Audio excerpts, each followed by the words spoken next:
Bienvenue à tous, heureux de vous retrouver dans l'émission. C'est votre hôte, Danny Haiphong. Comme vous pouvez le voir, je suis accompagné du colonel Lawrence Wilkerson, ancien chef de cabinet de Colin Powell au département d'État et colonel de l'armée américaine à la retraite. Nous avons également avec nous Patrick Henningsen, analyste géopolitique et journaliste indépendant. Merci beaucoup, messieurs, d'être parmi nous. Nous avons beaucoup de choses à aborder.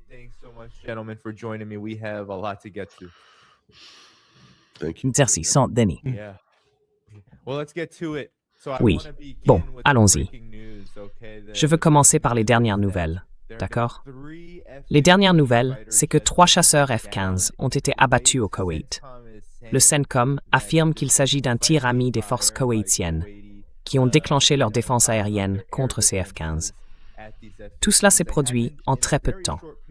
L'Iran, de son côté, affirme avoir tiré sur les F-15 et en être responsable.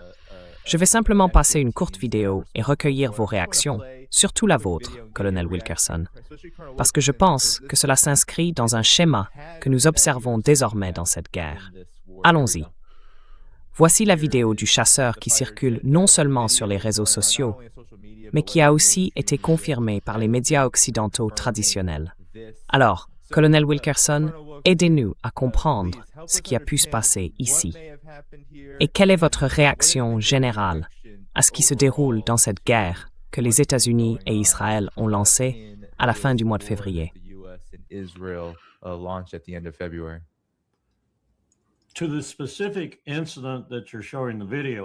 Concernant l'incident précis montré dans la vidéo, nous ne saurons probablement jamais la vérité sur qui a fait quoi à qui. Les récits des deux camps sont crédibles. Le tir ami sur 3 avions est presque inimaginable, mais c'est possible. Pourtant, cela reste sans réelle importance, sauf en ce que cela illustre la nature de ce conflit. Ce que nous avons ici, c'est un échec à comprendre, comme Clausewitz l'a souligné avec tant d'insistance, la nature de cette guerre. Et cette incompréhension est profonde et presque incroyable du côté de l'Empire. Je n'arrive pas à croire que nous ayons commencé cela de la manière dont nous l'avons fait, ni la façon dont nous en faisons la propagande. Et c'est une propagande majeure.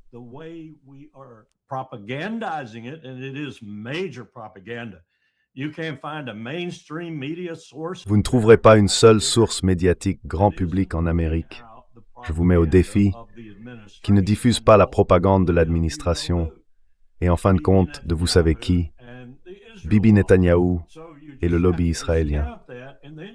Il faut donc écarter tout cela. Et ensuite, il faut se dire que les Américains ne sont pas aussi stupides que je le pensais, car les sondages montrent désormais des preuves accablantes que même le mouvement MAGA et une grande partie des partisans républicains de Donald Trump, à des pourcentages jamais vus auparavant dans des situations comme celle-ci, s'y opposent. Et à l'échelle du pays, on peut dire assez justement qu'environ les 3/4 des Américains sont contre cette guerre.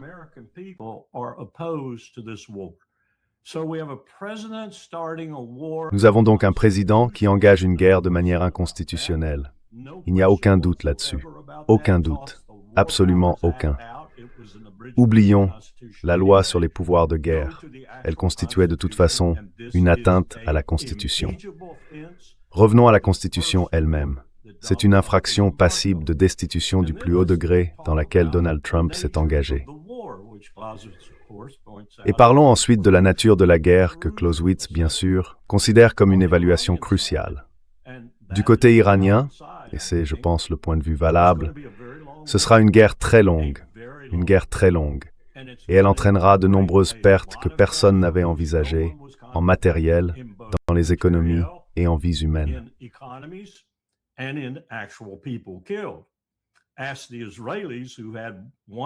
Demandez aux Israéliens qui ont subi une frappe ayant fait, je crois, 9 morts, 70 blessés et déjà 6 disparus au combat. Et cela remonte à quelques heures ou peut-être 24 heures tout au plus. Cela va donc avoir des répercussions dans toute la région que personne ne peut calculer ni estimer pour l'instant. Je pense que l'une des raisons pour lesquelles, par exemple, l'Iran agit d'une manière que, en tant que professionnel militaire, J'aurais jugé imprudente au départ, mais je crois comprendre, discerner leur approche opérationnelle ici, et même la stratégie qui la sous-tend, c'est qu'ils attaquent certaines personnes dans la région, notamment des pays arabes qui ne sont pas nécessairement leurs ennemis, ou du moins pas leurs ennemis déclarés pour le moment.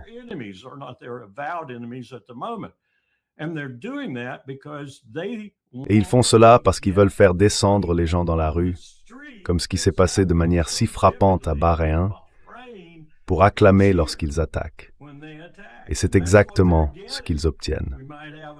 Nous pourrions assister à un autre printemps arabe, si l'on peut dire, un qui réussirait réellement à renverser certains de ces tyrans qui sont nos alliés.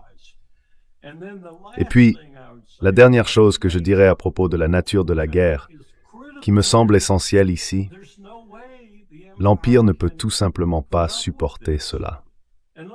Regardons quelques paramètres. Quand nous sommes entrés en guerre en 1940-41, et en réalité nous étions déjà en guerre en 1936 et 1937, nous construisions déjà la route d'approvisionnement à travers l'Iran, par exemple, jusqu'au cœur de l'Union soviétique. Donc quand nous y sommes allés, il y avait environ 70 millions d'habitants en Allemagne et environ 70 millions au Japon. Nous avons déployé 12 millions d'hommes sur le terrain.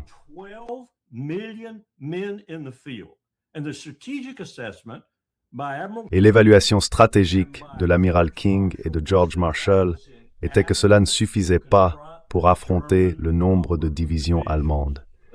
Le maximum que nous pouvions constituer à partir de cela était de 100 divisions. Nous étions intelligents. Nous savions que les Soviétiques finiraient par subir la majorité des pertes dans cette guerre, et nous savions que nous devions approvisionner le reste des Alliés. Nous les avons tous approvisionnés grâce à l'arsenal de la démocratie, pour ainsi dire. C'est d'ailleurs le meilleur titre pour notre stratégie de la Seconde Guerre mondiale. En d'autres termes, nous avons gardé beaucoup d'hommes dans la base industrielle afin d'être cet arsenal de la démocratie. 12 millions d'hommes. Nous ne pourrions pas mettre un demi-million d'hommes d'Annie sur le terrain aujourd'hui. Et c'est ce qu'il faudrait pour soumettre ce pays très résolu de 90 millions d'habitants, qu'est l'Iran, dont environ 53% sont persans et dont 20 à 25% supplémentaires se tiennent à leur côté dans cette solidarité.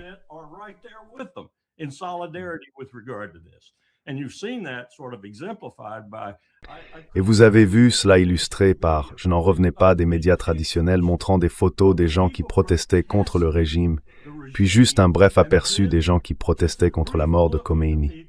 C'était incroyable la différence. Des millions de personnes sont sorties, et elles sortent partout dans le monde musulman aussi, du Pakistan jusqu'à le Pakistan est en feu en ce moment. Oui, donc, et en guerre avec l'Afghanistan, de toutes choses. Je veux dire, Kaboul s'en prenant à une puissance nucléaire, êtes-vous stupide ou quoi? Mais c'est ce que nous faisons. Et la nature de cette guerre n'est pas comprise par cet idiot à la tête de l'Empire, ni par l'idiot à la tête de son Pentagone. Ils ne comprennent tout simplement pas dans quoi ils se sont engagés, et ils vont avoir un réveil brutal, très brutal.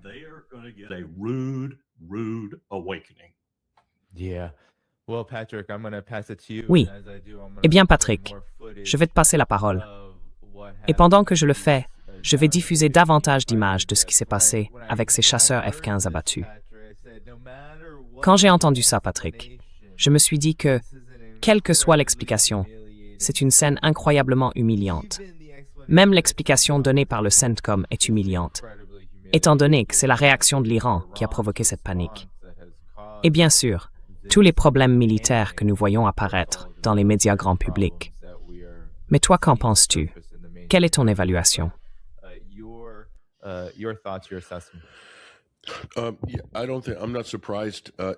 Je ne suis pas surpris. Si c'était un tir ami, je ne suis pas du tout surpris. Comme vous pouvez le constater, les avions de chasse pilotés ne sont pas un domaine dans lequel les Iraniens ont beaucoup investi au cours des 20 dernières années. Ils se sont concentrés sur les drones, la technologie des missiles et la défense aérienne. C'est l'un de ces problèmes de déconfliction qui peuvent être quelque peu embarrassants. Mais l'un des aspects positifs de cette situation, du point de vue iranien, concerne évidemment l'image de relations publiques auprès de l'opinion publique américaine à l'approche d'un vote au Congrès. Mais je veux revenir un peu sur ce vote au Congrès.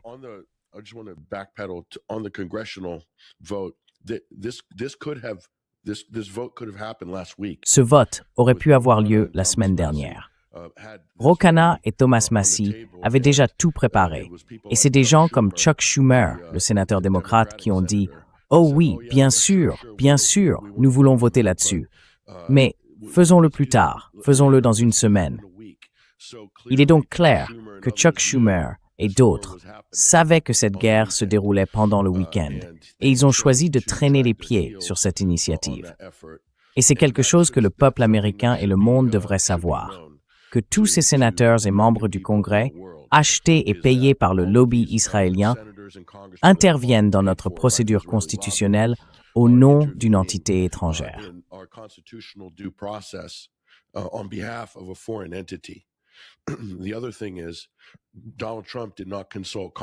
L'autre chose, c'est que Donald Trump n'a pas consulté le Congrès au préalable. Mais c'est important, les États-Unis travaillent main dans la main avec Israël. On ne peut pas séparer les deux. Ils aiment jouer aux bonnes et aux mauvais flics. Tout cela n'est que du théâtre. Bibi Netanyahou a informé la Knesset et son comité de sécurité des opérations américaines prévues pour le week-end. Mais Donald Trump n'a pas informé notre Congrès ni nos sénateurs de ces mêmes opérations. Pour moi, c'est une crise constitutionnelle aux États-Unis d'Amérique. Ce président a complètement ignoré ses obligations et ses devoirs en tant que chef de l'exécutif et a contourné notre système constitutionnel afin de servir et d'accommoder une entité étrangère.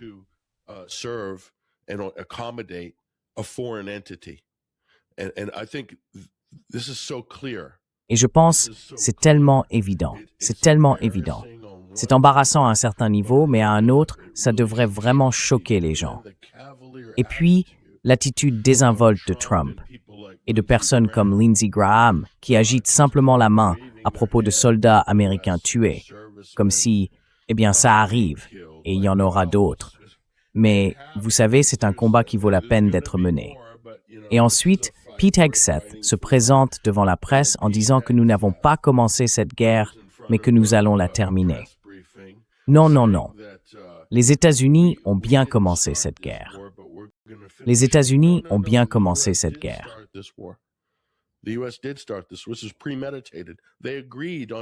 C'était prémédité.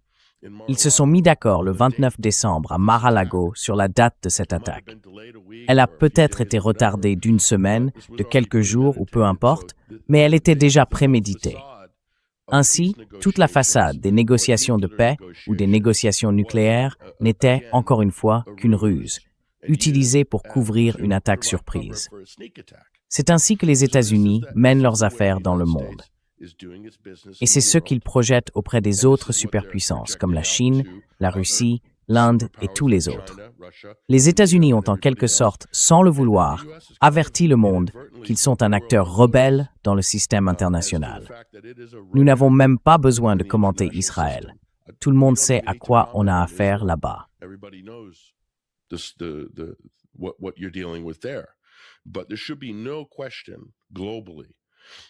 Mais il ne devrait y avoir aucun doute, à l'échelle mondiale, sur ce dont cette administration est capable. Mener des négociations de haut niveau, voire les porter jusqu'à Genève, avec une pleine intention. Et c'est pourquoi, et je veux le dire clairement, ce n'est pas une remarque désinvolte. C'est un fait absolument avéré. C'est pour cette raison que Donald Trump et le lobby israélien ont placé Steve Witkoff et Jared Kushner comme principaux diplomates de la politique étrangère des États-Unis, afin qu'ils puissent devancer toutes ces négociations qui, à plusieurs reprises, ont servi de couverture à une attaque surprise. Ils travaillent donc au nom d'Israël. Cela signifie, en pratique, de facto, qu'il s'agit d'agents israéliens se faisant passer pour des diplomates, sans aucun portefeuille officiel au sein du département d'État, et qui dirigent en réalité cette façade, ce spectacle de vaudeville qui ressemble à de la diplomatie, ou qui est censé y ressembler.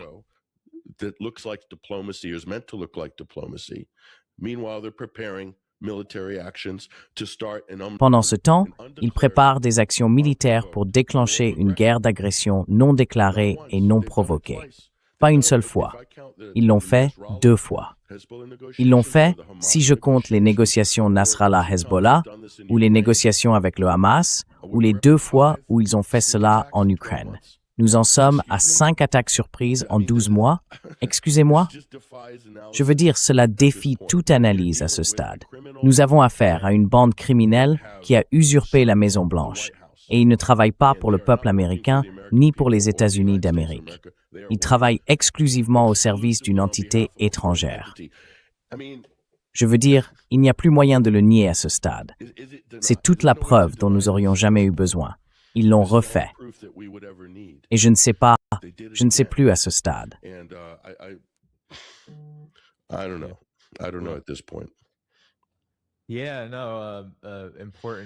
Oui, non, des mots importants, Patrick.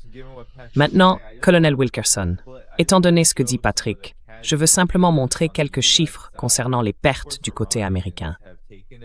Bien sûr, les Iraniens ont subi de lourdes pertes, des centaines de victimes, y compris, bien sûr, une horrible attaque contre une école qui a tué plus de 150 écolières. Mais voici ce que l'Iran a déclaré. Ils affirment que 560 militaires ont été blessés ou tués jusqu'à présent dans le cadre de l'opération Promesse Véritable 4.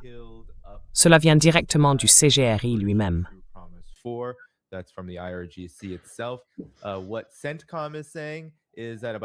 Ce que dit le CENTCOM, c'est qu'environ 4 personnes ont été tuées, ou au moins 6 maintenant, peut-être, étant donné qu'il y a eu d'autres rapports à ce sujet. Mais le CENTCOM reste très discret. Environ 6 personnes ont été tuées jusqu'à présent. Et voici ce que l'Iran a fait.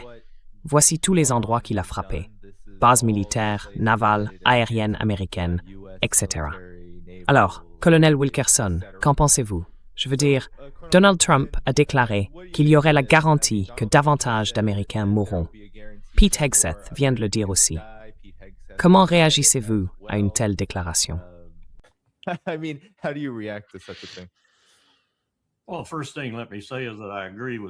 Eh bien, tout d'abord, permettez-moi de dire que je suis d'accord avec chaque mot que Patrick vient de prononcer. Et je vais simplement réaffirmer le fait qu'il s'agit là de la plus grave infraction passible de destitution qui soit. Assurément, dans l'esprit de personnes comme James Madison, Thomas Jefferson, George Washington et de nombreux autres fondateurs, c'était cela. C'est pour cette raison qu'ils ont inscrit la clause de destitution dans notre Constitution. Engager le pays dans une entreprise néfaste, non déclarée, inconstitutionnelle et en violation du droit international, posez votre repère et il sera valable, je vous l'assure, constitue la première infraction passible de destitution. Et la toute première chose qui devrait commencer, et qui ne commencera pas pour la raison même que Patrick a évoquée, c'est parce que Schumer est un lobbyiste. Un compliment pour le lobby juif par excellence. Et qu'il est enfoui dans le sillage d'Israël, tout comme Mike Huckabee et de nombreuses autres personnes, y compris le directeur de la CIA. Donc, cela n'arrivera pas.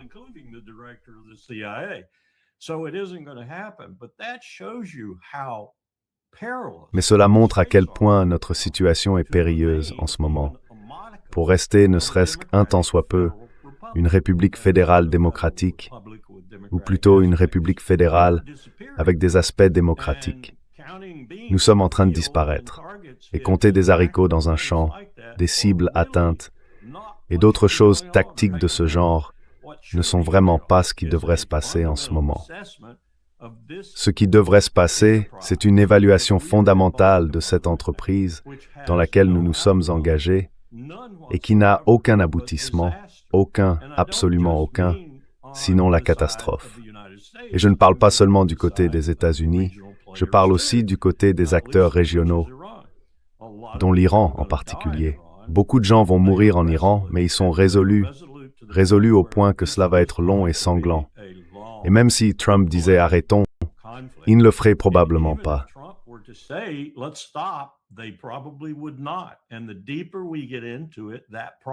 Et plus nous avançons dans cette affaire, plus cela devient probablement une certitude. La nature de ce conflit est gravement mal interprétée par des personnes comme Hegseth, Trump et d'autres membres de l'administration, ainsi que par Lindsey Graham et Chuck Schumer. Nous nous engageons dans quelque chose qui va vraiment nous déchirer, profondément nous déchirer. Et nous le faisons à un moment où Xi Jinping a publiquement déclaré, dans un document qu'on ne peut pas confondre, que la Chine a atteint le sommet dans de nombreux domaines. La technologie, la puissance économique, la base industrielle, la construction navale, et ainsi de suite. Mais il y a un domaine où elle ne l'a pas encore fait, et il le dit dans sa déclaration.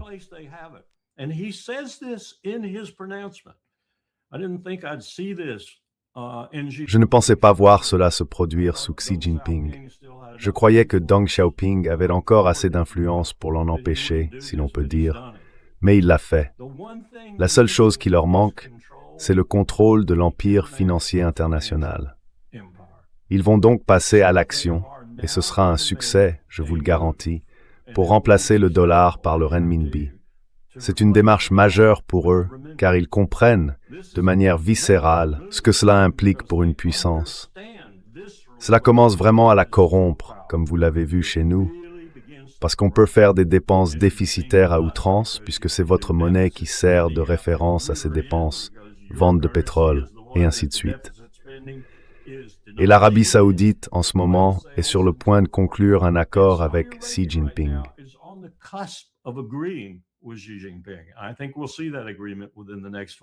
Je pense que nous verrons cet accord dans les 12 prochains mois, moment où ils commenceront à effectuer toutes leurs ventes de pétrole libellées en renminbi plutôt qu'en dollars. C'est un changement monumental dans le monde. Et regardez où nous en sommes aujourd'hui. Regardez ce que nous faisons. Si nous voulions mener cela à une fin réussie, ce qui me semble même impossible en ce qui concerne l'Iran, eh bien, nous avons déployé 12 millions d'hommes sur le terrain contre l'Allemagne et le Japon, avec l'aide des Soviétiques, qui ont subi plus de 20 millions de pertes. Ce sont eux qui ont vaincu la Wehrmacht, pas nous. Ce sont eux qui ont vaincu la Wehrmacht. 90 millions d'habitants en Iran, nous ne pourrions pas y envoyer un demi-million de soldats et de marines. Ils seraient anéantis, ils seraient détruits. Comment pourrait-il même y arriver, colonel Wilkerson?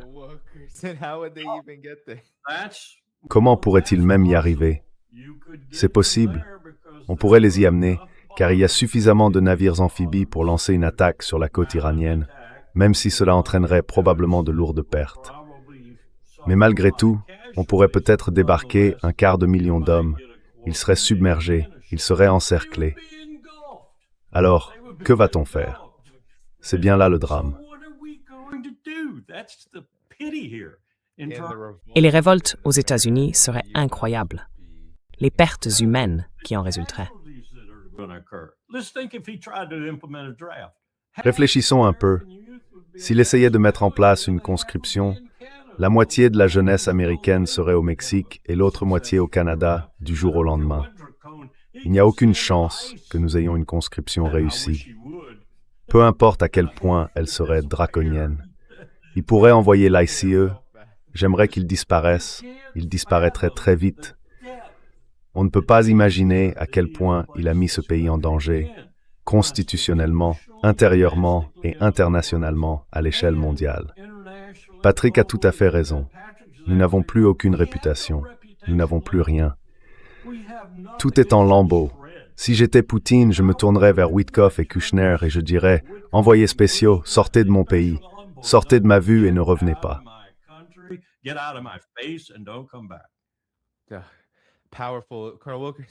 Puissant.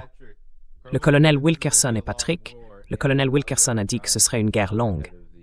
Et Ali Larijani, qui est maintenant à la tête des forces de défense en Iran, a dit la même chose. Il l'a déclaré sur son compte X. Il a dit que l'Iran, comme les États-Unis, s'était préparé à une guerre longue. Et c'est une déclaration unanime au sein du CGRI, dans toute l'armée iranienne. Les responsables politiques disent tous la même chose. Quelle est votre réaction à ce qu'a dit le colonel Wilkerson, mais aussi à cela? Je veux dire, cela doit un peu effrayer l'administration Trump. Nous avons entendu des rapports selon lesquels ils sont déjà en train de s'affoler. Que faire?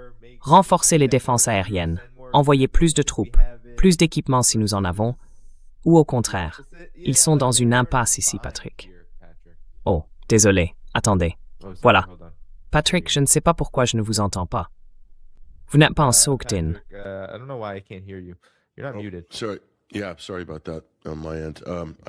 Oui, désolé pour ça de mon côté. J'ai appuyé sur le bouton par erreur. L'Iran se prépare à cela depuis les années 80, en fait depuis la guerre Iran-Irak. Il s'y prépare depuis tout ce temps. Il savait que cette confrontation était inévitable.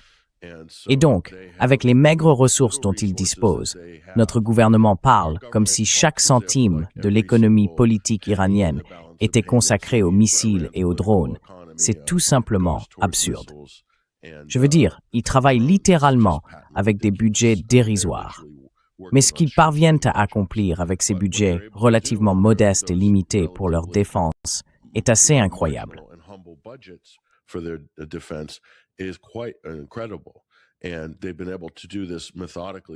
Ils ont réussi à faire cela méthodiquement sur plusieurs années, et maintenant on en voit le résultat. Ils n'ont besoin d'avoir de la chance qu'une seule fois. Vous savez, les États-Unis ont ce soi-disant palmarès invaincu, qui ne l'est pas vraiment. Mais dans l'esprit des va-t-en-guerre de Washington, ils pensent avoir eu une saison sans défaite depuis, disons, 100 ans ou quelque chose comme ça. Mais l'Iran n'a besoin d'avoir de la chance que quelques fois. Trump doit lancer, eh bien je l'ai dit dans une interview la semaine dernière, Trump doit lancer un match parfait. Il a maintenant perdu ce match parfait. Alors, qui est le lanceur de relève qui va venir sauver la situation?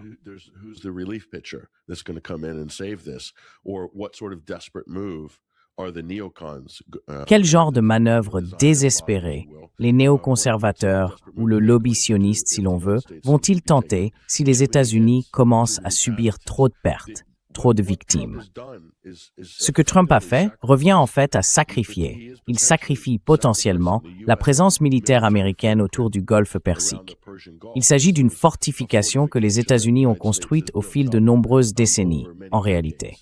Et maintenant, il menace de la sacrifier au nom d'Israël, des objectifs politiques et militaires à court terme d'Israël. C'est assez significatif en ce qui concerne la capacité des États-Unis à projeter leur puissance.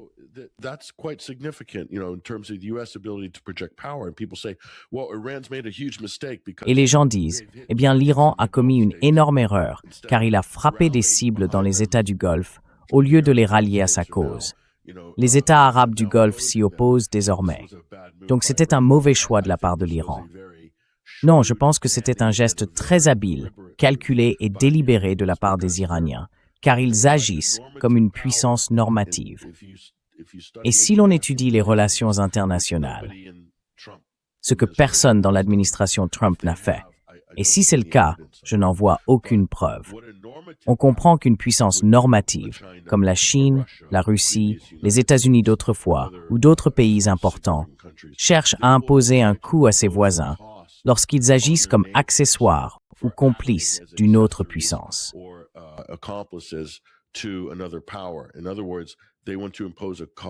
En d'autres termes, ils veulent imposer un coût aux États du Golfe pour avoir accueilli toutes ces bases américaines.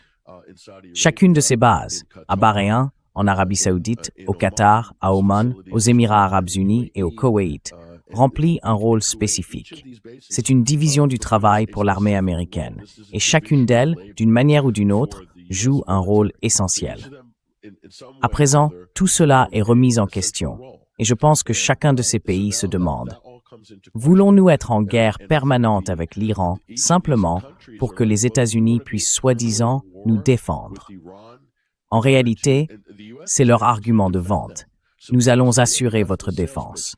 Alors qu'en fait, ils ne font qu'attirer le feu en hébergeant ces bases américaines.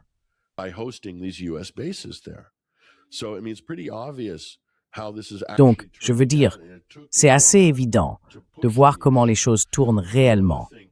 Et il a fallu que l'Iran pousse la question. L'autre chose que les gens disaient, c'est que l'Iran ne frapperait jamais Chypre parce que c'est un pays de l'OTAN et que cela déclencherait l'article 5. Et c'est l'argument le plus stupide que j'ai jamais entendu, parce que les États-Unis sont la principale puissance de l'OTAN et ils ont déjà engagé une guerre non déclarée. Alors, oubliez l'article 5 ou toutes ces absurdités. Et qu'a fait l'Iran? Ils ont attaqué la base de la RAF Akrotiri, la base britannique à Chypre, qu'Israël utilise comme échappatoire pendant les attaques de missiles et comme lieu pour entreposer temporairement des chasseurs F-35 et d'autres ressources, y compris Benjamin Netanyahou lui-même en cas de siège de Tel Aviv, et ainsi de suite.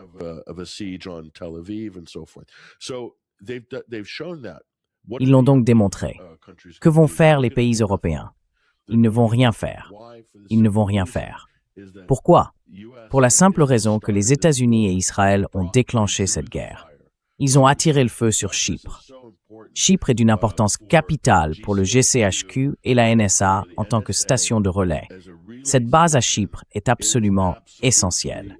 Le fait que l'Iran l'ait inscrite sur sa liste d'objectifs, dans sa banque de cibles, montre que le renseignement iranien aux Émirats arabes unis, je peux vous le dire, et je le tiens d'une source extrêmement fiable, et d'une qualité exceptionnelle en ce qui concerne les États du Golfe.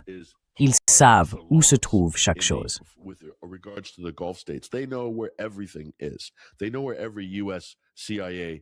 Ils savent où se trouve chaque base de la CIA américaine. Ils savent où se trouve chaque base israélienne. Ils savent qu'à Erbil, dans le gouvernement régional du Kurdistan en Irak, ils ont également démontré qu'ils pouvaient frapper ces bases israéliennes. Dès janvier 2020, lorsqu'ils ont réagi à l'assassinat de Qassem Soleimani. Les gens ont donc cette idée que l'Iran est un pays arriéré, qu'ils ne savent pas ce qu'ils font, que ce ne sont que des mollahs qui s'agitent avec des missiles et ce genre de choses. Non, non. Leur stratégie est très précise. Ils se sont préparés à réagir immédiatement en cas d'attaque. Ils ne croyaient pas que les négociations étaient légitimes ou sincères. Et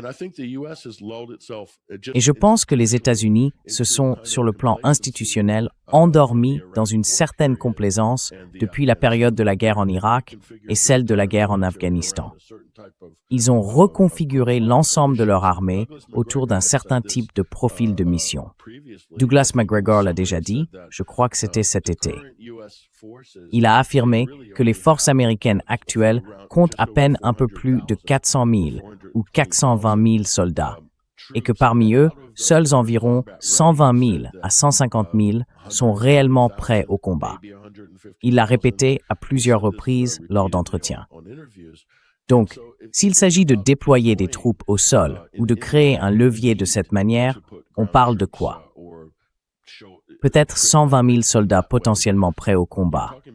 Voilà les États-Unis d'Amérique.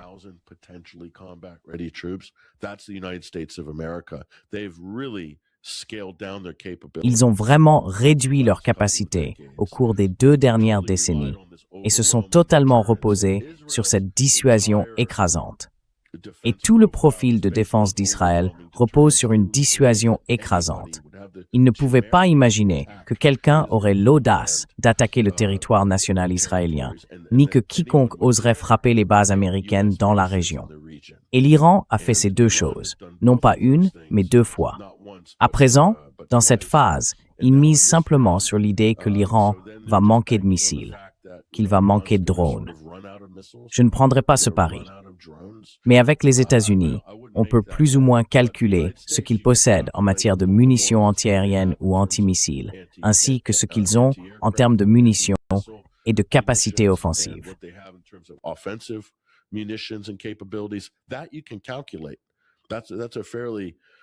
Ça, vous pouvez le calculer. C'est une équation assez simple ici. Les chiffres ne collent tout simplement pas.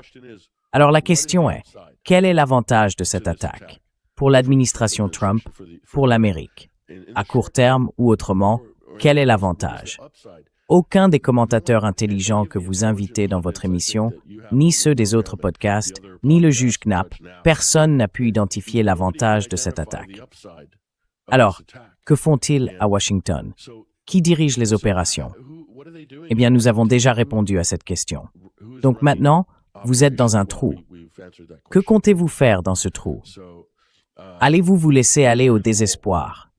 Allez-vous utiliser des armes nucléaires tactiques pour tenter de sauver la face? Et à ce moment-là, vous serez dans un trou encore plus profond. Donc oui, c'est incroyable.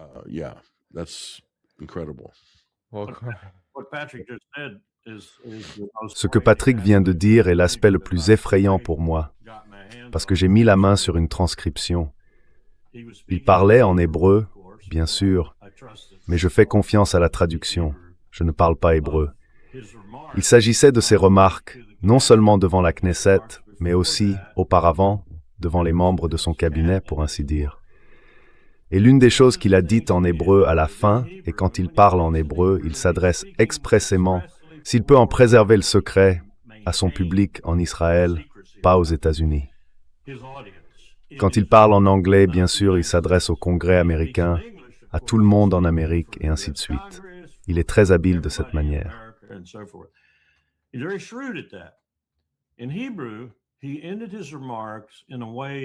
En hébreu, il a conclu ses remarques d'une manière vraiment effrayante. Il a dit en substance que si tout tournait mal, ils auraient la surprise de leur vie. Cela ne peut vouloir dire qu'une chose, qu'il a peut-être même chargé certaines des armes de Dimona et qu'il est tout à fait prêt à les utiliser si tout se passe mal, ce qui semble très probable. Ce n'est donc pas seulement effrayant du point de vue de la guerre conventionnelle en cours, qui ne peut pas bien se terminer pour l'Empire, et en fin de compte pour l'Amérique, mais aussi à cause de la perspective d'y introduire des armes nucléaires. Une perspective très très concrète avec cet homme qui est aujourd'hui le dirigeant paria numéro 1 dans le monde.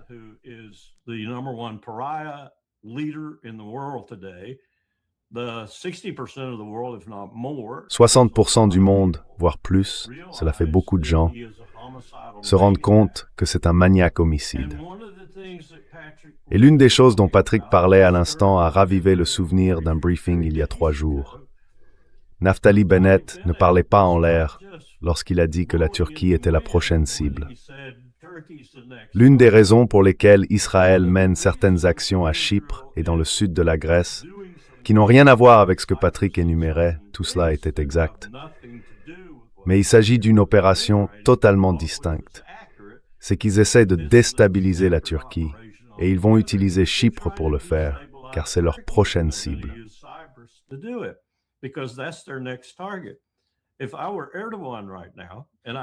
Si j'étais Erdogan en ce moment, et que j'avais un minimum de bon sens, et je sais que certaines personnes dans son appareil militaire et de renseignement en ont réellement, contrairement à ce que nous avons tendance à penser des Turcs en général, s'ils connaissaient la vérité, ils se rendraient compte qu'il n'est absolument pas dans leur intérêt de rester neutre dans cette affaire. Ils doivent décider de quel côté ils vont s'engager et comment ils vont le faire, car toutes sortes de perspectives favorables ou défavorables pour la Turquie se jouent ici. Et Netanyahou a bien l'intention, et je soupçonne que son entourage politique, une fois qu'il sera en prison ou peu importe, a bien l'intention d'étendre le domaine d'Israël. C'est évident. Le Grand Israël, c'est le Grand Israël, et ils y tiennent beaucoup. Et quand Mike Huckabee a fait son exposé à ce sujet, il ne plaisantait pas.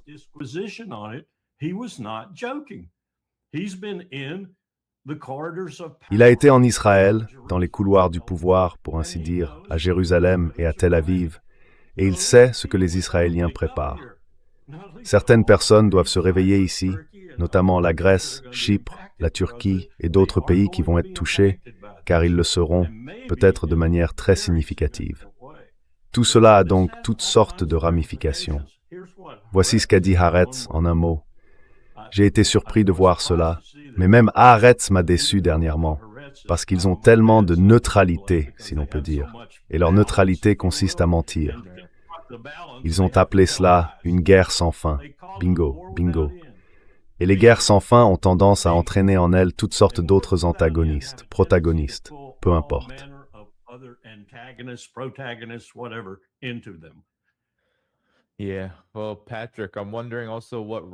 Oui. Eh bien, Patrick, je me demande aussi quel rôle va jouer la pénurie d'intercepteurs de défense aérienne. Je peux juste montrer cette vidéo pendant que tu parles. Tu sais, Israël et les États-Unis, voici Israël au passage, utilisent un très grand nombre d'intercepteurs pour contrer ce qui n'est souvent qu'un seul missile. Et les médias traditionnels? Tiens, je vais le montrer. Voilà le missile iranien qui échappe complètement à tout cela. Les médias grand public en parlent beaucoup. Ils disent que ces intercepteurs s'épuisent rapidement. Et je vais afficher ça pendant que tu parles. Les États-Unis et Israël dépensent jusqu'à 44 millions de dollars pour tenter d'abattre des missiles qui coûtent environ $250 000.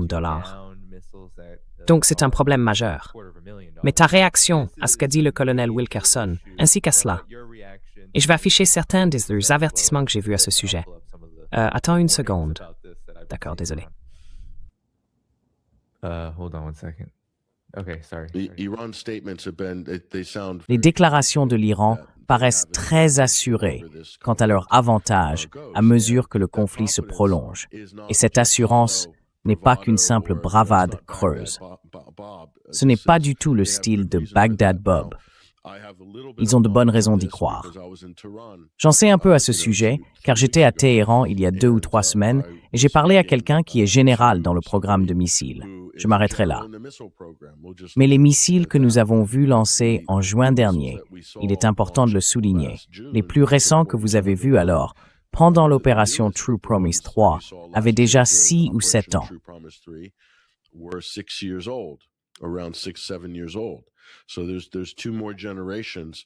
Il y a donc 2 autres générations de missiles, y compris des missiles hypersoniques, qui n'ont pas encore révélé au public, capables d'atteindre des vitesses supérieures à Mach 10 et de changer de trajectoire en plein vol. Et c'est important, ils peuvent frapper des cibles en mouvement. Pas besoin d'être un génie pour comprendre à quoi ils servent. Il y a différentes phases dans ce conflit, car il pourrait s'intensifier. Et l'Iran est prêt à déployer différents types d'outils. Il dispose de drones rôdeurs, des drones très efficaces. Ils ont déjà montré ce qu'ils pouvaient faire en détruisant une importante installation radar américaine. Et ce n'est qu'un avant-goût de ce qui va venir. Ils ont la capacité de submerger, comme tu l'as dit, Danny, les défenses aériennes israéliennes. Ce sont donc toutes des choses qui restent encore à venir.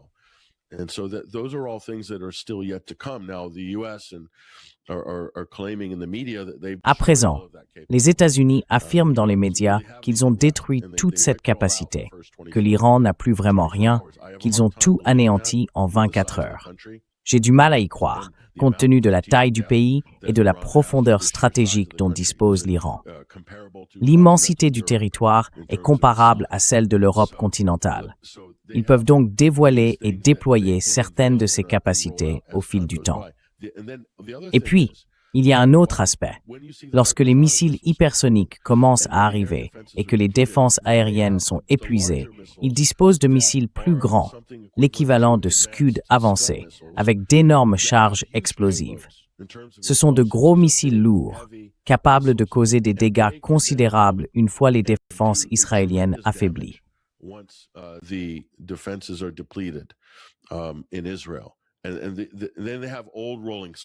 Et puis, ils ont du vieux matériel roulant qu'ils vont envoyer. En gros, ils vont dépoussiérer leur ancien matériel roulant et le lancer contre Israël et les bases américaines.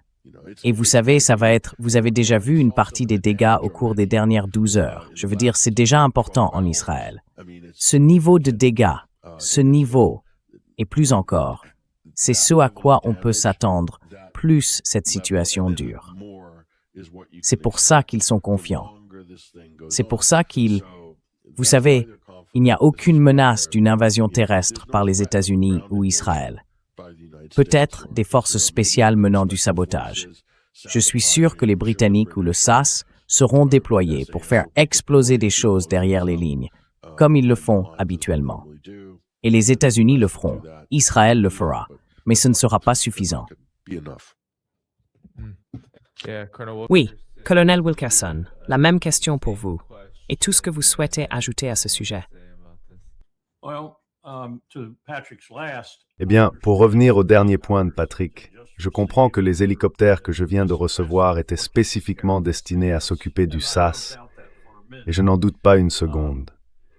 Je pense que nous sommes face à une situation, comme je l'ai dit plus tôt, que nous avons très mal évaluée.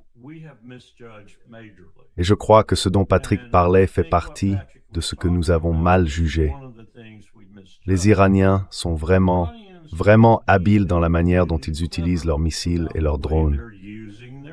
Ils utilisent le matériel le moins coûteux, si l'on peut dire, ce qui reste mortel si cela passe, mais cela ne passera pas très souvent, car les Israéliens, ou nous, allons l'abattre. Mais avec quoi allons-nous continuer à abattre ces engins? Parce que nous allons manquer de ressources, et nous allons en manquer bien plus vite que beaucoup de gens ne le pensent.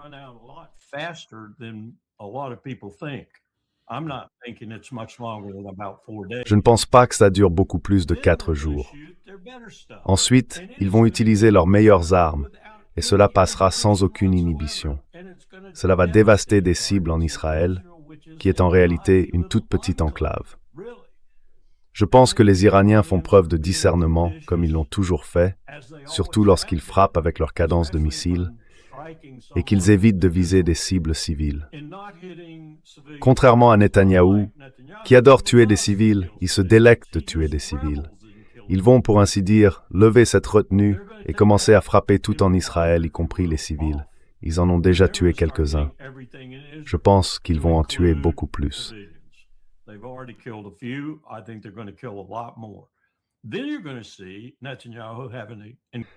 Alors, vous allez voir Netanyahou avoir un problème incroyable pour garder les gens en Israël.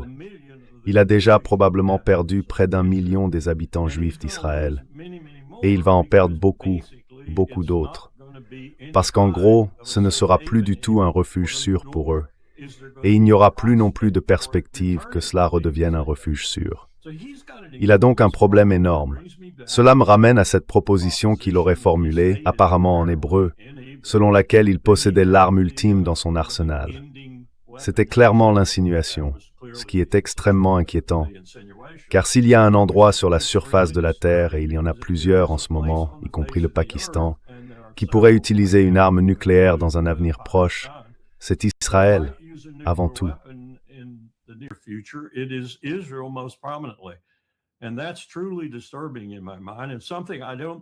Et cela me paraît vraiment inquiétant.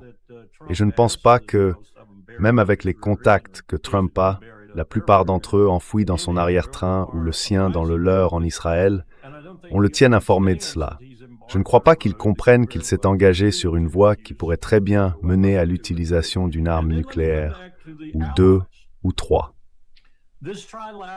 Revenons aux alliés, cette alliance trilatérale désormais, et elle est bien trilatérale, non bilatérale. La Russie, l'Iran, la Chine, les 3 sont en alliance avec l'Iran. Si l'on veut réapprovisionner l'Iran après qu'il aura très sérieusement dévasté la région avec ses missiles plus sophistiqués, peut-être couler un, voire plusieurs porte-avions et bâtiments de combat américains comme les 2 destroyers stupidement positionnés dans le nord de la mer d'Arabie ou le golfe Persique, comme certains l'appellent, s'ils font cela et qu'ils viennent à manquer de ces missiles vraiment sophistiqués ou qu'ils s'en approchent, devinez qui va les réapprovisionner. Je n'ai aucun doute là-dessus. Ils seront réapprovisionnés et en temps voulu.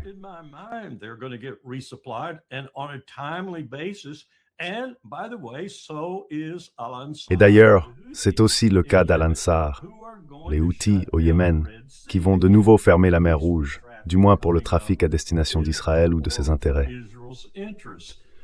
Nous allons donc avoir 2 des points d'étranglement les plus importants du monde pratiquement bloqués. Nous voyons déjà les compagnies d'assurance refuser d'assurer. Nous voyons déjà les transporteurs refuser d'expédier. Nous voyons déjà les prix du pétrole commencer à grimper. Nous voyons déjà la possibilité qu'ils augmentent à un rythme inquiétant, dépassant même celui qu'ils avaient atteint auparavant lorsque nous nous étions retrouvés dans une situation vraiment critique. Et c'est à ce moment-là que nous avons coulé des navires iraniens et lancé l'opération Earnest Will, en replaçant sous pavillon américain les pétroliers koweïtiens.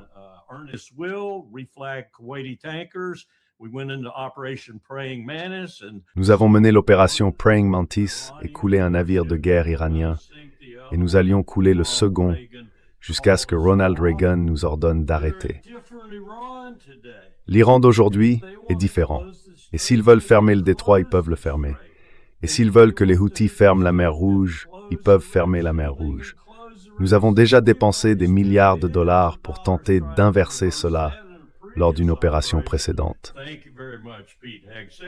Merci beaucoup, Pete Hegseth. Et nous avons échoué. Nous avons échoué lamentablement. Nous parlons donc d'un impact réel, concret, solide, incroyable sur l'économie mondiale que l'Iran, à lui seul, mais avec l'aide de la Russie et de la Chine, peut provoquer.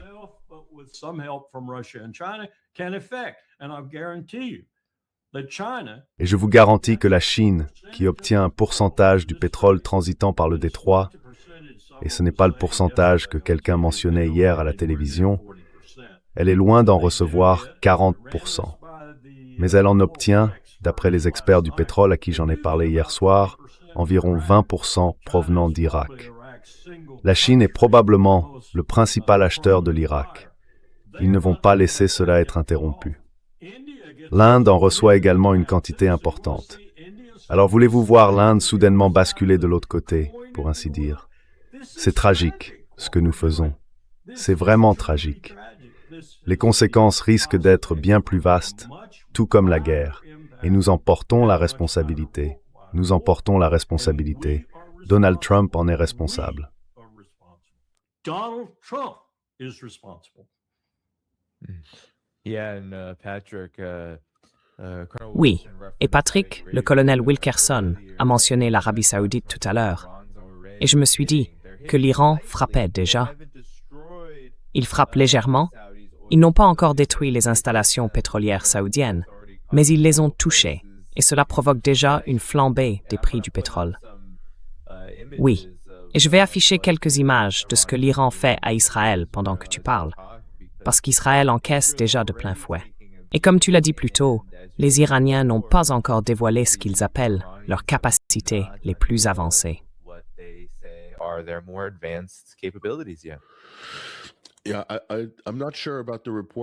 Oui, je ne suis pas sûr de ces rapports. Il faudrait que je vérifie si l'Iran a frappé des installations de production de pétrole en Arabie saoudite. Je ne sais pas, je ne peux pas le confirmer. Je sais que le ministère iranien des Affaires étrangères a publié une déclaration affirmant qu'il ne visait pas les installations pétrolières, mais peut-être que je consultais une ancienne déclaration. Les choses évoluent très vite, donc je suis peut-être déjà dépassé sur ce point. Mais évidemment, les États-Unis ont utilisé leur base en Arabie saoudite pour positionner des moyens en vue d'un déploiement, des moyens aériens, beaucoup de moyens aériens. Et un satellite commercial chinois a déjà révélé certaines de ces images, ce qui est incroyable. Le monde a désormais un accès en temps réel aux positions de déploiement américaines.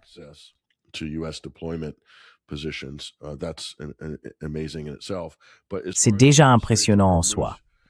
Mais en ce qui concerne le détroit d'Ormuz, si l'on regarde la fin des échanges de février, c'est à la fin de la semaine dernière que le Brent a clôturé autour de $64. Il dépassait donc déjà les $70. Il sera très intéressant de voir comment les marchés réagiront à la clôture d'aujourd'hui et de demain. Je suis sûr que cela va bondir à $80, voire plus. Et si cette dynamique se poursuit au-delà de $80 après aujourd'hui, alors d'ici le milieu de la semaine, on pourrait commencer à voir les contrats à terme viser les $100 le baril. Combien de temps ça durera? Personne ne peut le dire. Mais je dirais à titre de mise en garde que je n'en serais pas surpris.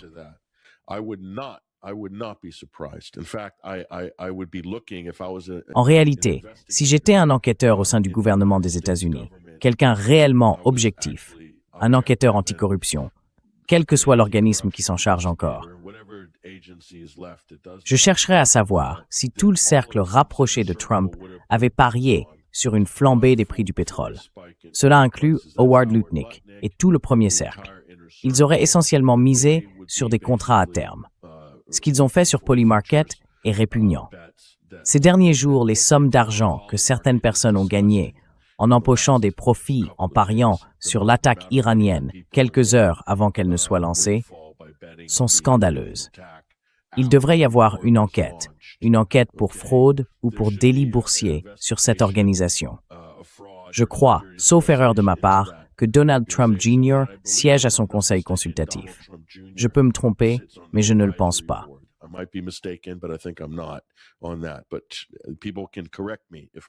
Mais les gens peuvent me corriger si je me trompe à ce sujet. La somme d'argent que le cercle rapproché de Trump aurait pu gagner grâce à cette guerre, réfléchissez-y. Si le détroit d'Ormuz se ferme, cela concerne aussi le GNL qatari qui approvisionne le sud de l'Europe. Qui est le premier fournisseur de GNL de l'Europe? Les États-Unis d'Amérique. Qu'est-ce que cela va faire au prix du GNL américain? Des bénéfices records pour les producteurs américains. Donc, si le détroit d'Ormuz se ferme, il y a même une incitation à court terme. Non pas pour le peuple américain, qui subira le choc de l'inflation que nous ressentirons tous, mais pour le cercle rapproché de Trump, qui pourrait empocher une somme colossale en pariant sur un résultat qu'ils ont eux-mêmes provoqué, et ce, en toute connaissance de cause.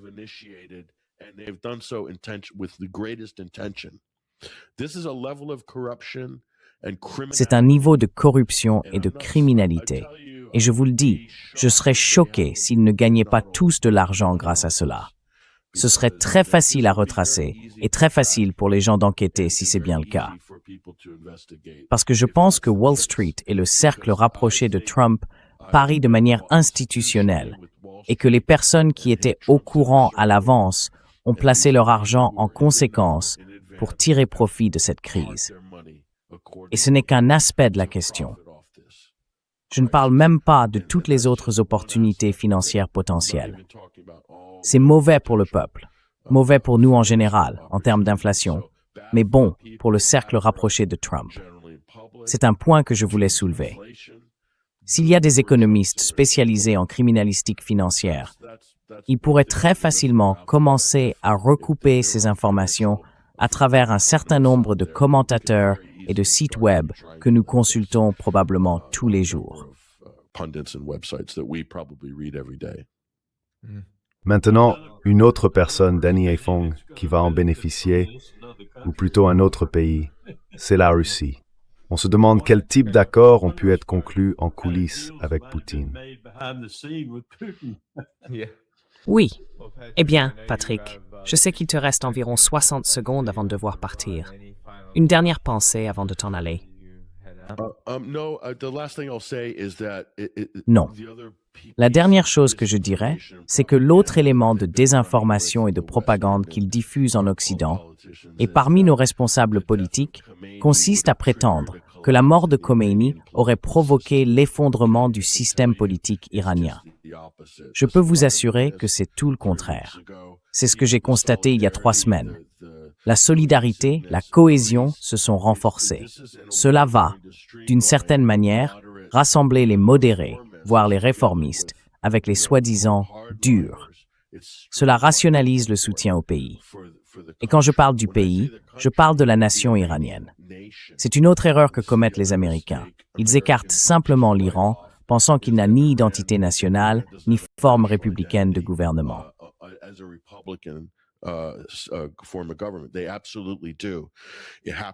Absolument.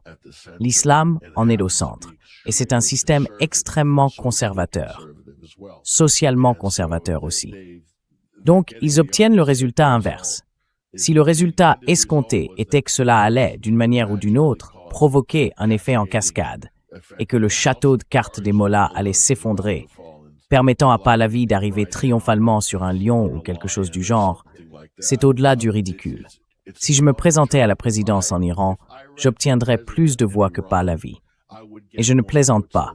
Je le ferais probablement, ou toi, Danny, et certainement le colonel Wilkerson aussi. Formons un ticket, ce qui se passe. Il n'a absolument aucune base de soutien. Il ne connaît même personne vivant en Iran. C'est simplement un niveau de projection et de fantasme du côté américain. J'ai bien peur qu'une grande partie de cela influence la stratégie, ce degré d'illusion. Et vous savez, c'est assez stupéfiant à ce stade d'imaginer que ce soit le cas. Mais il semble que ce soit ce qui se passe. Patrick, je devrais te réinviter bientôt. Merci beaucoup, je te recontacterai. Avant que Patrick ne parte, laissez-moi confirmer quelque chose pour lui. J'ai beaucoup contribué au renforcement du consulat américain à Karachi. Nous avons installé, par exemple, des fenêtres qui étaient impénétrables juste après le 11 septembre. J'ai regardé hier les Pakistanais essayer de briser ces fenêtres. Je veux dire, ils les frappaient avec tout ce qu'ils avaient, des haches, des pioches, des pelles. C'est ce à quoi nous faisons face. Et tout cela, c'est parce que, vous savez, on dit que l'islam sunnite et l'islam chiite sont aux antipodes.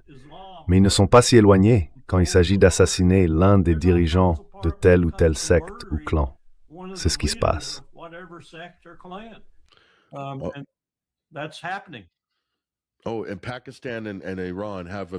Et le Pakistan et l'Iran entretiennent également un lien très fraternel, ces deux pays, comme tu le sais. Et enfin, Larry, à propos de cette histoire d'ambassade, j'ai eu le privilège d'entrer dans l'ambassade des États-Unis à Téhéran, qui a été conservée comme musée, et j'ai pu pénétrer dans la salle SIF. En tant que contribuable américain, je n'aurais jamais eu accès à l'endroit où tout cet argent est dépensé. La salle de chiffrement, la salle de déchiffrement, la salle SIF, et j'ai pu voir tous les documents déchiquetés qu'ils n'avaient pas fini de détruire dans leur précipitation en 1969. Ils l'ont rebaptisé la tanière de l'espionnage.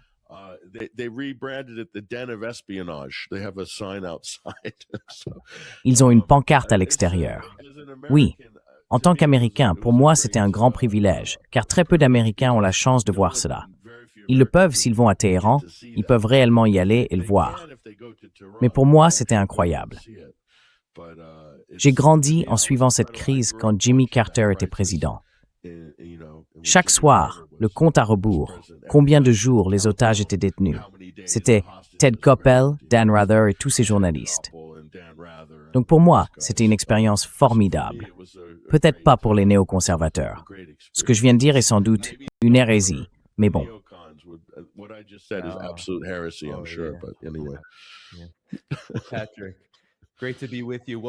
Patrick, ravi d'être avec vous. Nous allons conclure ici. Votre Substack est dans la description de la vidéo, donc après l'émission, les gens pourront s'y rendre et vous retrouver. Colonel Wilkerson, terminons avec ceci. Il y a tant de crises qui ont éclaté à partir d'ici. Nous avons l'ensemble du monde chiite et une grande partie du monde musulman de la région en révolte. Nous voyons des manifestations à Bahreïn, au Pakistan. Vous venez de mentionner ce qui se passe à l'ambassade. Des gens meurent. Et nous ne savons pas combien de membres du personnel américain sont également pris dans cette situation. Des Iraniens sont dans les rues. Je ne sais pas si vous avez vu les images.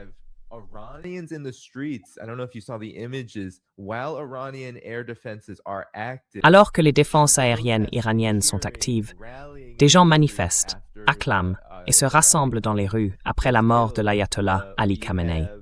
Israël est bombardé. Nous ne savons pas où se trouve Netanyahou. L'Iran affirme l'avoir pris pour cible. Ils ont envoyé le président israélien Herzog à Beit Shemesh, où de grandes attaques iraniennes ont eu lieu. Et nous n'avons pas encore pu confirmer où il se trouve. L'Iran dit l'avoir visé et qu'il attend des signes de vie. Alors, Colonel Wilkerson, éclairez-nous. Que sommes-nous en train de voir et à quoi devons-nous nous attendre dans les jours et les semaines à venir? L'administration Trump dit que cela pourrait durer des semaines, mais il y a beaucoup d'inquiétudes à ce sujet.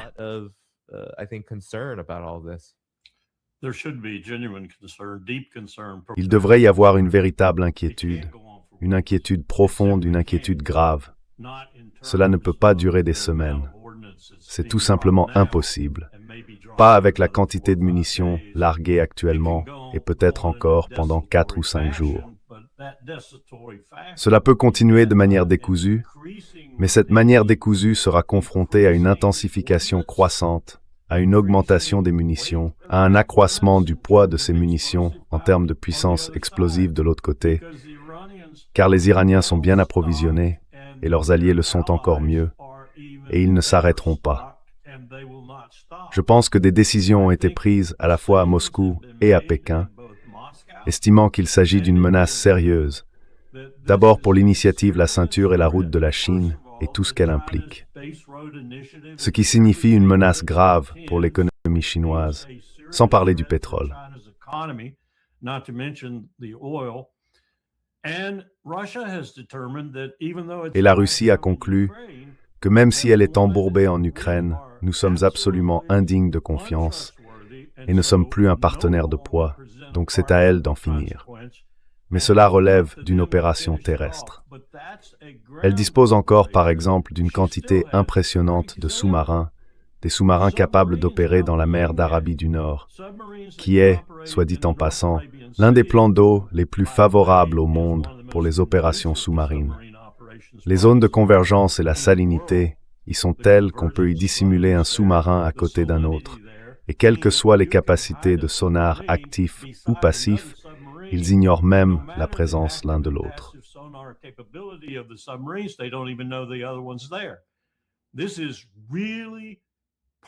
C'est vraiment intéressant. Une eau parfaite pour les sous-marins. La Chine et la Russie disposent d'une grande capacité, avec plus d'une centaine de sous-marins, dont beaucoup peuvent appareiller et se trouver sur place en très peu de temps. Certains sous-marins diesel électriques très performants de la Chine opèrent exclusivement et remarquablement bien dans ce type d'eau. Il existe donc ici un potentiel pour abattre une grande partie de ce que l'Empire américain, représente dans le monde aujourd'hui. Il y a là le potentiel de commencer le démantèlement de l'Empire américain. La question de savoir si ces autres puissances profiteront de cette situation et agiront de manière décisive et fondamentale pour y parvenir reste une immense interrogation.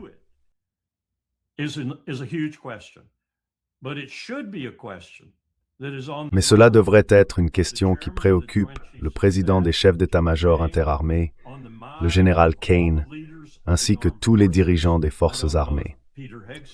Je ne sais pas si Pete Hegseth a un esprit, mais cela devrait occuper ceux de l'administration, comme J.D. Vance, qui semblent au moins avoir un cerveau partiellement fonctionnel.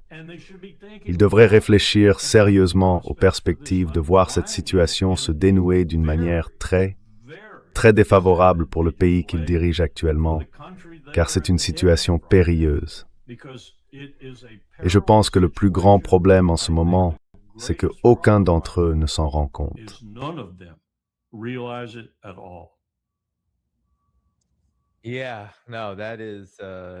Oui, non. C'est-à-dire, ils ne s'en rendent pas compte. Nous avons même Donald Trump qui dit, pendant que nous parlons, colonel Wilkerson, qu'il se vante de ne pas encore avoir frappé l'Iran durement. Eh bien, qu'il ne fasse aucun doute que l'Iran est déjà, Dmitri Medvedev l'a dit un peu plus tôt, il a déclaré que l'Iran allait payer un lourd tribut, surtout en termes de pertes humaines, mais que les États-Unis avaient assuré la consolidation de l'Iran. Et je veux simplement vous faire écouter, colonel Wilkerson, quelques extraits de Donald Trump et ce qu'il montre ici, en accord avec ce que vous dites. Il parle d'une garantie de nouvelles pertes humaines. Et puis, lorsqu'on l'interroge à ce sujet, il n'a rien à répondre. Voici Trump dans ces situations.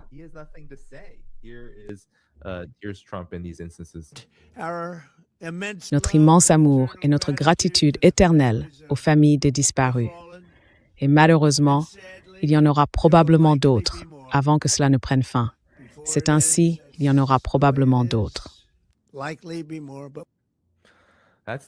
C'est comme ça, colonel Wilkerson.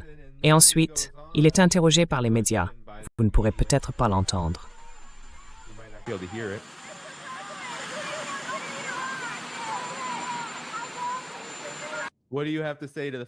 Que dites-vous aux familles des disparus?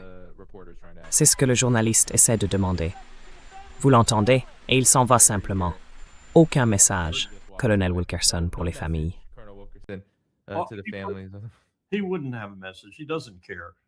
Il n'aurait pas de message. Il s'en moque. Il s'en moque tout simplement. Je repense à ses remarques à l'égard du général Kelly, qui était son chef de cabinet. Des remarques scandaleuses. Ses propos envers Jim Mattis, qui était secrétaire à la Défense, et envers d'autres qui avaient consacré leur vie au service de la nation en uniforme. Il est clair qu'il n'a absolument aucun respect pour aucun d'entre eux, qu'ils soient du plus haut ou du plus bas rang. Il les utilise comme des instruments pour son profit politique. Il les utilise tout comme il utilise les chrétiens, tels que Franklin Graham et d'autres chrétiens absurdes, amoureux du sionisme en Amérique, les soi-disant nationalistes chrétiens.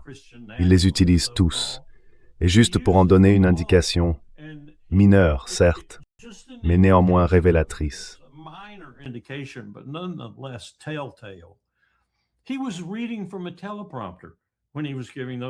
Il lisait sur un téléprompteur lorsqu'il a prononcé ces remarques. Regardez ses yeux. Il lit sur un téléprompteur, peu importe comment ils l'ont installé. Il n'y a aucun sentiment sincère dans le cœur ou l'esprit de cet homme, si tant est que cela existe chez les humains. Tout son instinct est tourné vers l'argent, que sa famille immédiate en gagne, la corruption, éviter le scandale Epstein et faire tout ce qu'il faut pour apaiser sa base MAGA, qui s'éloigne de lui à toute vitesse. J'ai vu quelques sondages ce matin, ils m'ont stupéfié, et cela tient en partie à l'assassinat de Charlie Kirk, bien sûr, et à la réévaluation de Tepusa, de ses membres et des différentes choses qui s'y passent.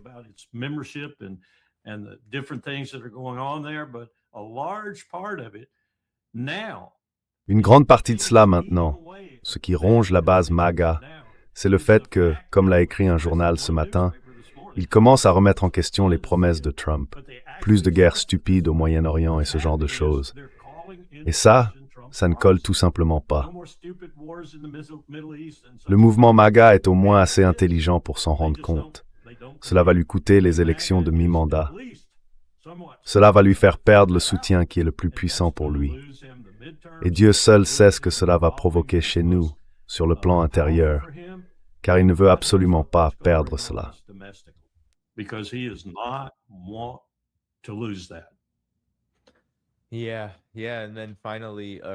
Oui, oui.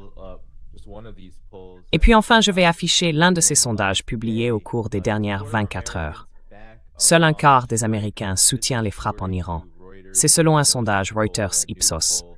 Un nouveau sondage qui a révélé que 27% des personnes interrogées approuvent l'opération Epic Fury, 43% désapprouvent et 29% ne se prononcent pas. Mais ça continue encore et encore. Bien sûr, c'est divisé selon les lignes partisanes, mais malgré tout, des gens meurent dans cette guerre. Des Américains meurent. C'est probablement une sous-estimation. Si l'on en croit ce que dit l'Iran, ils affirment que le nombre est bien plus élevé. Peu importe qui a raison, nous savons qu'il y a très probablement 4 personnes qui ont été tuées dans cette affaire.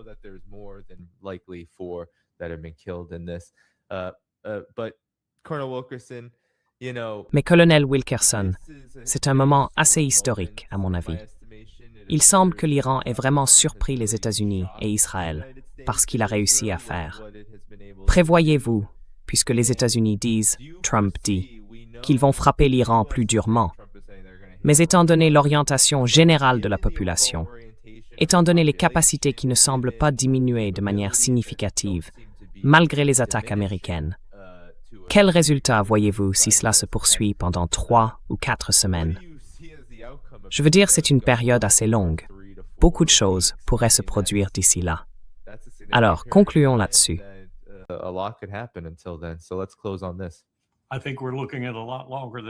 Je pense que ça va durer bien plus longtemps que ça, Danny.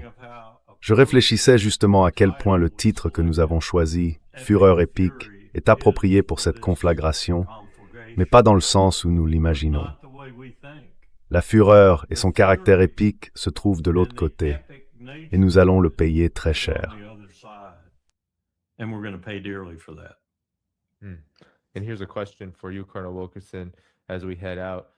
Et voici une question pour vous, colonel Wilkerson, alors que nous concluons. Que se passerait-il si Israël utilisait son arsenal nucléaire contre l'Iran? Je me posais la question plus tôt, et je me demandais, Israël serait-il capable de lancer ses armes avant que l'Iran ne les détecte et ne réponde avec un missile hypersonique très rapide pour détruire leurs installations et lanceurs nucléaires? Qu'en pensez-vous?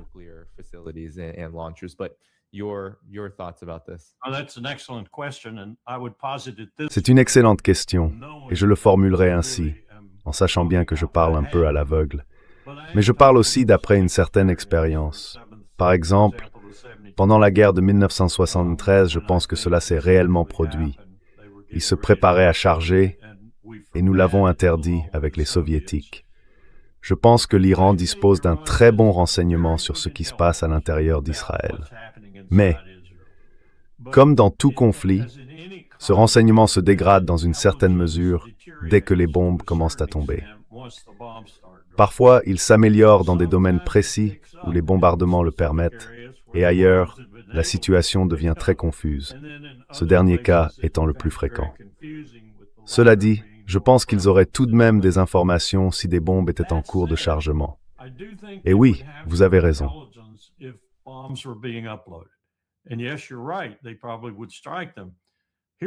Ils les frapperaient probablement. Voici la préoccupation. Les Israéliens le savent. Et si Netanyahou dispose d'assez de complicité au sein du groupe qui fait cela pour lui, et c'est aussi une question, irait-il de l'avant? Parce que j'ai vu en 1973 de fortes objections au sein de Tsahal concernant le déploiement d'armes nucléaires. Ils allaient en larguer une sur la 3e armée égyptienne, par exemple, parce qu'à ce moment-là, ils étaient vraiment sous forte pression en Israël. Donc la question devient, combien de troubles y aura-t-il au sein du haut commandement impliqué dans cette affaire, et ces troubles pourraient-ils l'arrêter? Et ensuite, pendant que cela se déroule, l'Iran va-t-il le détecter assez tôt pour l'intercepter, et pour l'intercepter avec succès? Mais pour répondre à ta question ultime, regarde la taille de l'Iran.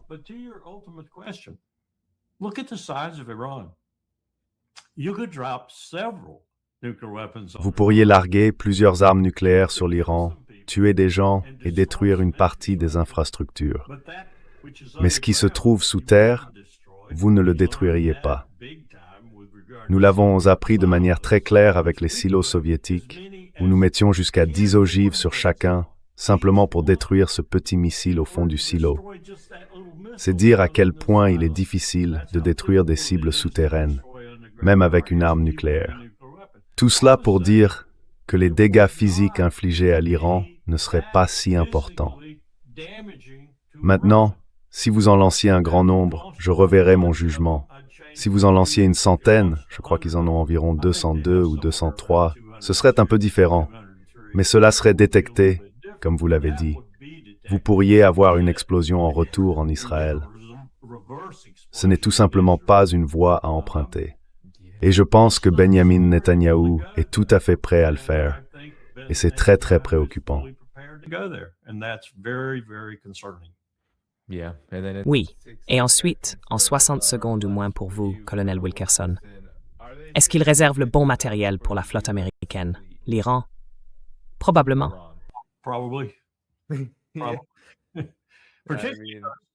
Particulièrement parce que ces navires sont stupidement, complètement stupidement, placés dans le golfe Persique, qui est si étroit et si peu profond qu'on pourrait y nager avec une mine et en couler un.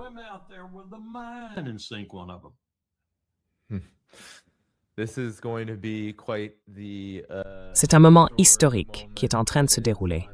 Cette guerre sera couverte ici chaque jour, tout le monde.